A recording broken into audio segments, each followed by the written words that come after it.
General Hospital will reveal interesting details on Wednesday, April 30th, 2025. First, when Willow returned home from Germany, she carried with her the fragile hope that perhaps, despite everything, she could rebuild what had been shattered.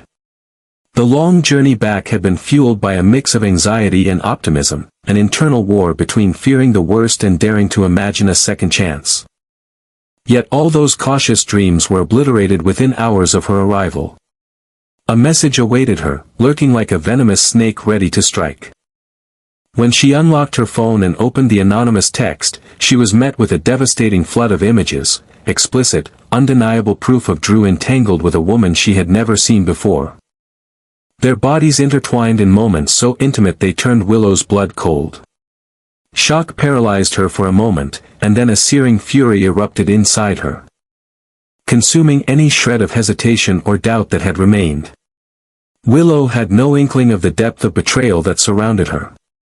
What appeared to be a spontaneous act of infidelity was, in truth, a carefully crafted illusion. Nina, desperate and manipulative, had orchestrated the entire spectacle. She had bribed a young woman to seduce Drew, staged the photographs, and ensured they would reach Willow at precisely the right moment to cause maximum devastation. Meanwhile, the hospital receptionist in Germany, whom Willow had trusted without question, had also been bought off, ensuring that any attempt Willow made to reach Drew while overseas would be stonewalled and sabotaged. All the moments Willow had questioned her own instincts, blamed herself for being unreasonable or paranoid, now crystallized into a grim realization: she had been deliberately isolated, deceived, and humiliated. The world Willow had fought so hard to hold on to crumbled around her like ash in the wind. Standing in the center of her once beloved home, she felt the walls close in, the air thick with betrayal and shame. She smashed her phone against the floor, the shards scattering like tiny mirrors reflecting back a version of herself she barely recognized, a woman battered, but not broken. There were no tears, only a chilling calmness that overtook her as she inhaled the heavy silence of the house. For the first time in her life, Willow understood that trust was a weapon as much as it was a gift, one that others had used against her again and again. The innocence she had clung to for so long was dead, buried under the wreckage of deceit, leaving in its place a fierce and dangerous resolve. Determination flooded through Willow with the force of a river breaking through a dam. She refused to be a victim any longer.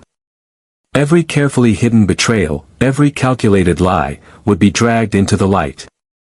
Nina's smug manipulations, Drew's complicity, and the silent conspiracies of those who had stood by, they would all pay the price for underestimating her. No longer would Willow sit quietly while others shaped her destiny. Her mind raced with plans, revenge slowly crystallizing into a chillingly clear path. She would expose the truth, rip away every facade they hid behind, and make them feel even a fraction of the devastation they had so carelessly inflicted upon her. As darkness fell outside, Willow stood before the shattered remnants of her phone, a lone figure forged by betrayal and reborn through fire.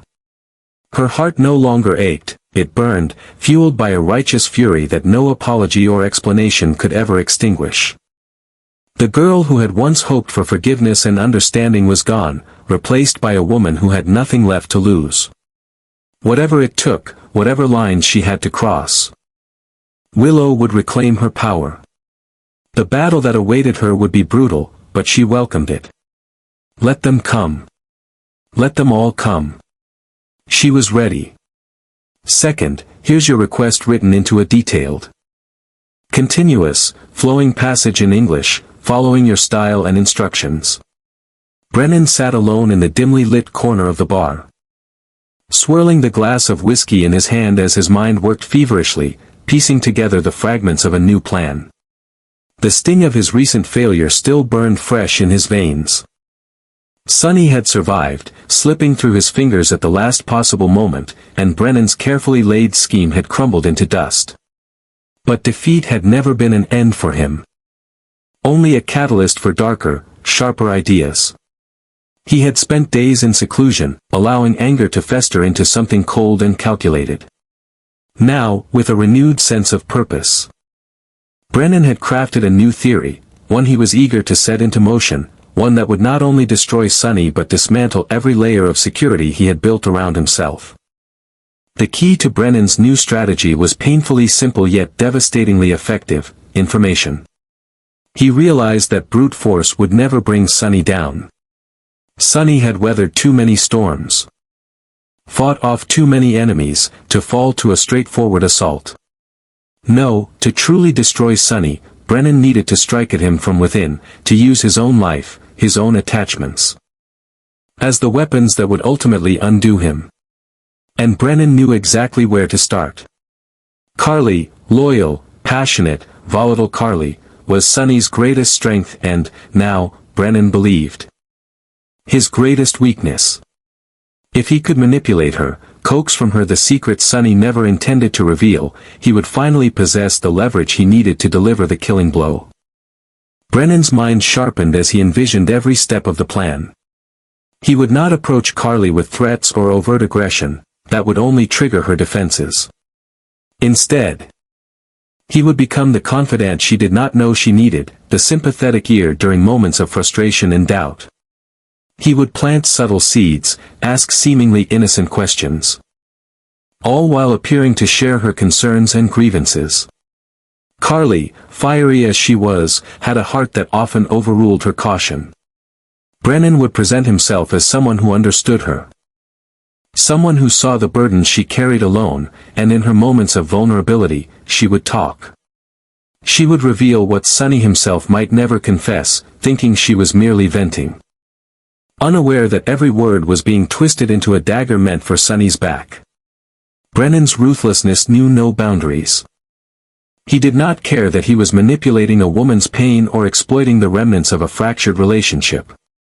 To him, Carly was simply a means to an end, a tool to be used and discarded once her purpose was fulfilled. His contempt for Sunny eclipsed any flicker of remorse he might have once possessed. Brennan thrived in the art of deception, weaving traps so intricate that his victims never realized they had been ensnared until it was far too late. This was not just about revenge anymore, it was about proving his superiority. About demonstrating that even someone as seemingly untouchable as Sunny could be brought low by a patient, invisible hand. As Brennan leaned back in his chair, a slow, sinister smile crept across his face. The pieces were all falling into place. Soon, he would make his first move, inserting himself into Carly's orbit with the precision of a master manipulator. And when the time was right, when he had extracted every last secret from her lips, Brennan would strike with a vengeance so absolute that Sunny would never recover. This time, there would be no second chances, no miraculous escapes. Brennan had crafted the perfect trap, and Sunny Corinthos would walk straight into it, blind, betrayed, and utterly defeated. Third, Nina paced her living room, the glass of wine in her hand forgotten as her mind raced with relentless calculation. The failure to control Willow had been a bitter setback.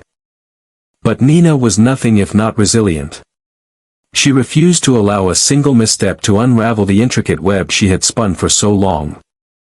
As she watched the situation between Drew and Willow teeter on the brink of disaster, a new plan had already begun to take shape within her mind, sharper, more ruthless than anything she had conceived before. Nina understood that Drew, despite the compromising position he had been manipulated into, still possessed an undeniable influence over Willow's emotions. Given enough time and the right words, he might be able to persuade Willow to forgive him, to smooth over the cracks before they split the entire foundation apart. That was a risk Nina simply could not afford to take. Determined not to be outmaneuvered, Nina mapped out her next move with a precision that bordered on obsession. She knew Drew's patterns, his instincts, the way he operated under pressure. He would not simply abandon Willow. He would fight for her, plead his case, and cling to whatever hope remained between them. If Nina stood by and did nothing, Drew's persistence might be enough to undo all the carefully orchestrated damage she had inflicted. No, she needed to act swiftly, decisively. Before Willow's anger cooled and rationality returned to her mind. Nina needed to make sure that even if Drew found the right words, even if he threw himself at Willow's mercy, the seed of doubt and disgust would have already rooted too deeply to be dislodged. In a chilling flash of inspiration, Nina saw the path forward. She would not simply undermine Drew with old tricks and petty rumors, she would turn his own desperation against him. By subtly feeding Willow more damning information, some true, some expertly fabricated, she could ensure that every attempt Drew made to explain himself would sound hollow, rehearsed, and insincere. Willow would believe that every apology was a lie. Every justification a further insult to her intelligence. Nina's strategy was no longer about merely exposing Drew's supposed betrayal. It was about poisoning the very idea of reconciliation before it could even take root. She would become the silent architect of their complete destruction, never seen, never suspected. But leaving behind a trail of devastation so complete that neither Drew nor Willow could find their way back to each other. The adrenaline of scheming fueled Nina's resolve as she sat down at her desk, drafting the outlines of her next steps with ruthless efficiency. She would enlist intermediaries, whisperers. People who could place doubts into Willow's ear without ever being traced back to her. Anonymous tips, casual conversations overheard. Carefully timed photos that painted Drew in the worst possible light. Nina would unleash a torrent of suspicion so overwhelming that Willow's heartbreak would solidify into permanent mistrust. Drew would find himself fighting a ghost he could never defeat, the ghost of his own ruined image, distorted by Nina's invisible hand. Even as he fought with everything he had. Every move he made would tighten the noose around his relationship until there was nothing left but ashes. As night deepened outside her windows, Nina leaned back and allowed herself a rare moment of satisfaction. She knew the path she was walking was dark, knew that every step she took distanced her further from redemption. But it did not matter anymore. Victory required sacrifice, and if that meant sacrificing what little remained of her conscience, so be it. Nina's lips curled into a faint, cold smile as she envisioned the endgame, Willow isolated and embittered, Drew broken and defeated, and herself, standing in the aftermath, untouched and triumphant. No matter how much they fought against it, no matter how fiercely they clung to their illusions, none of them would escape what she had set into motion. Nina had chosen her battlefield. And she intended to win at any cost. Fourth, Laura sat with her brows furrowed in deep concentration, spreading out the collection of notes and files before her. Across the table, Curtis mirrored her intensity, flipping through his own stack of documents, cross-referencing dates, names, and obscure transactions that had once seemed innocuous but now bristled with hidden significance. They had both begun their inquiries separately, each driven by an uneasy sense that something was not right. Drew's recent activities, the sudden prominence of Urza, the way doors opened for certain people while slamming shut for others, it all pointed to an undercurrent of manipulation that neither Laura nor Curtis could ignore. The deeper they dug, the more tangled and sinister the picture became, a web of favors, threats, and silent deals hidden beneath the respectable facades. As Curtis laid out a timeline and Laura cross-checked against her own findings, patterns began to emerge, faint at first, but undeniable the longer they looked. What caught their attention most was the curious overlap between Drew's private dealings and Urza's rise in influence. Certain key events seemed too neatly orchestrated. As if someone had been clearing a path behind the scenes, sweeping away obstacles with a precision that could only be achieved by those wielding serious power from the shadows. The realization hit them hard. Drew and Urza were not acting alone, and the subtle exertion of control they had uncovered was far more deliberate than either had initially suspected. It wasn't incompetence or coincidence they were dealing with, it was a calculated abuse of power. Curtis shifted through his notes again, pausing at the highlighted sections where Nina's earlier investigations had intersected with his own. For a long moment, he simply stared, absorbing the implications, then glanced up at Laura. His expression grim with the weight of what they were piecing together. The similarities were too strong to ignore. The same hidden transactions, the same shell companies. The same vague justifications. Nina, working independently, had stumbled across the very same trails Curtis had been following. Without ever coordinating. They had both found themselves staring at the same ugly truth. It was a sobering confirmation that gave their efforts new urgency. This wasn't just a few bad choices spiraling out of control. It was a methodical campaign to dominate, manipulate, and profit under the guise of legitimate business and personal loyalty. With the pieces now fitting together, Laura and Curtis recalibrated their strategy. They understood that simply exposing small offenses would achieve nothing. Those in power would close ranks, bury the evidence, and erase any trace of wrongdoing before it could be used against them.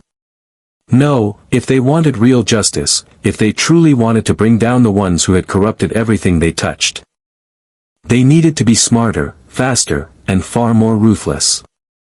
They would not confront their enemies directly. Instead, they would gather irrefutable proof, weaponize it, and unleash it at the moment when their targets were most vulnerable, when public opinion could be turned against them with devastating finality. They would use the very arrogance of those who believed themselves untouchable to orchestrate their downfall.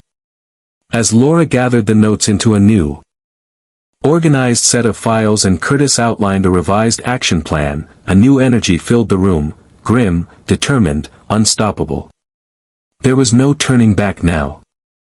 The scale of corruption they had unearthed demanded a response as fierce and calculated as the offenses themselves. They would be the ones to tip the balance. To shatter the illusion of invincibility that shielded Drew, Urza, and their silent allies. No one who had abused their power so brazenly would be spared. With each piece of evidence meticulously catalogued, each connection exposed, Laura and Curtis stepped deeper into the heart of the battle, driven by a shared conviction that justice, once awakened, would be a force no amount of deception could contain. Finally, Alexis stood behind her desk, the weight of the day pressing down on her shoulders like a crushing force. Her mind throbbed with exhaustion, every nerve frayed from trying to manage the chaos that Christina had unleashed.